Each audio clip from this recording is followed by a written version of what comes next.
What if the secret to influence isn't about power or persuasion, but about something far more ordinary? What if being unforgettable simply comes down to kindness, respect, and genuine interest in others? Hi, this is Peter, and welcome back to Books for Thoughts. This week, let's explore the timeless art of influence, how the smallest gestures of respect and attention can change the way people see us, trust us, and even follow us. And there's no better place to begin than with Dale Carnegie's classic, How to Win Friends and Influence People, a book written in 1936, yet somehow more relevant today in an age where most people scroll past others without truly seeing them. Carnegie begins with a simple truth. Human beings have one craving stronger than almost anything else: the desire to feel important. Not money, not status, not even love, but recognition. Think about it. A child draws a picture and shouts, "Look what I made!" An employee quietly hopes their work is noticed. A partner longs to hear, "I appreciate you." Carnegie argues that if you can make people feel valued, genuinely valued, you will unlock their trust, their goodwill, and even their loyalty. It sounds obvious. Yet most of us go through the day without giving this freely. We criticize more than we praise. We focus on ourselves more than we listen. And in doing so, we miss the chance to win hearts. One of Carnegie's first lessons is almost paradoxical. Criticism, no matter how justified, almost never works. When we criticize, the other person doesn't change. They defend themselves. They rationalize. They protect their ego. But when we encourage, even lightly, we give people the space to grow.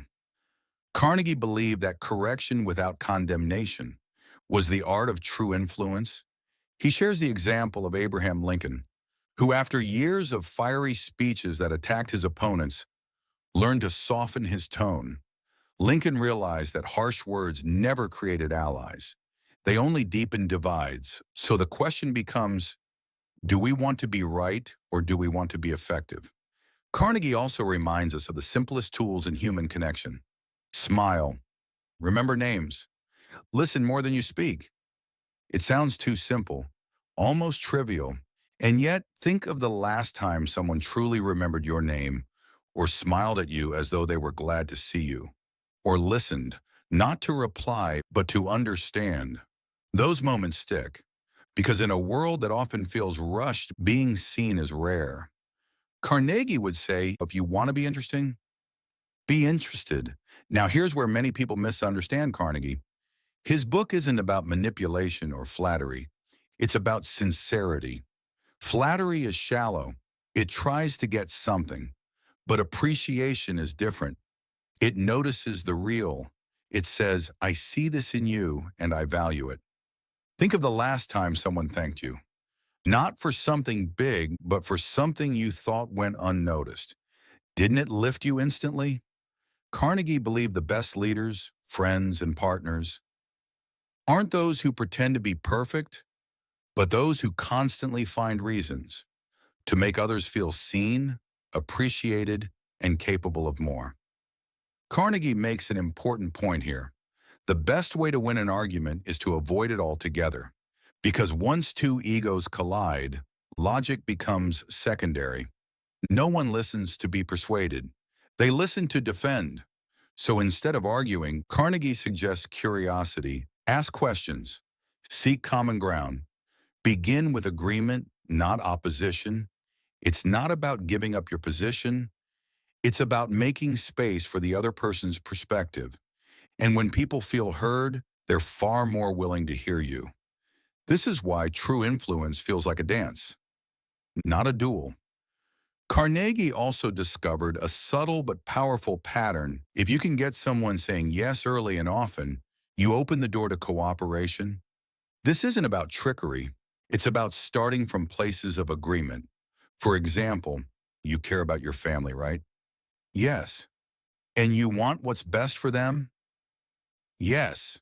By the time you reach the real conversation, you're already aligned. It's human nature. When we start with yes, we're more open to continuing with yes. Perhaps one of Carnegie's deepest insights is that people support what they help create. If you impose your idea, it feels like a burden. But if you invite input and let the other person shape the outcome, it becomes theirs. And once it's theirs, they'll fight to protect it. Think of the best leaders you've known. They didn't tell you what to do. They helped you discover it. And in that discovery, your motivation was born. Influence isn't about pushing people. It's about helping them walk in a direction they believe they chose themselves. Finally, Carnegie reminds us that the highest form of influence is not winning an argument or gaining compliance. It's inspiring growth.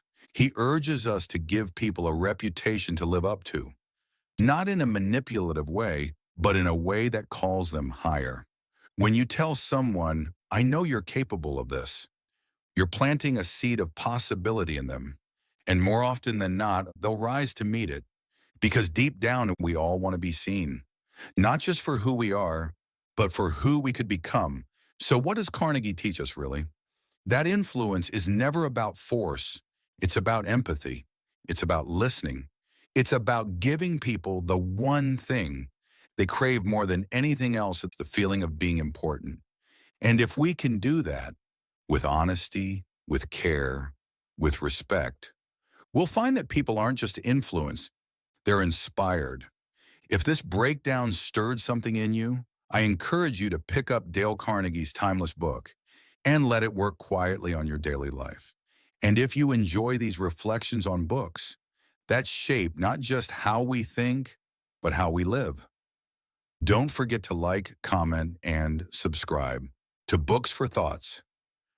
Every week, we share 10-minute breakdowns that bring you closer to the wisdom you already carry inside.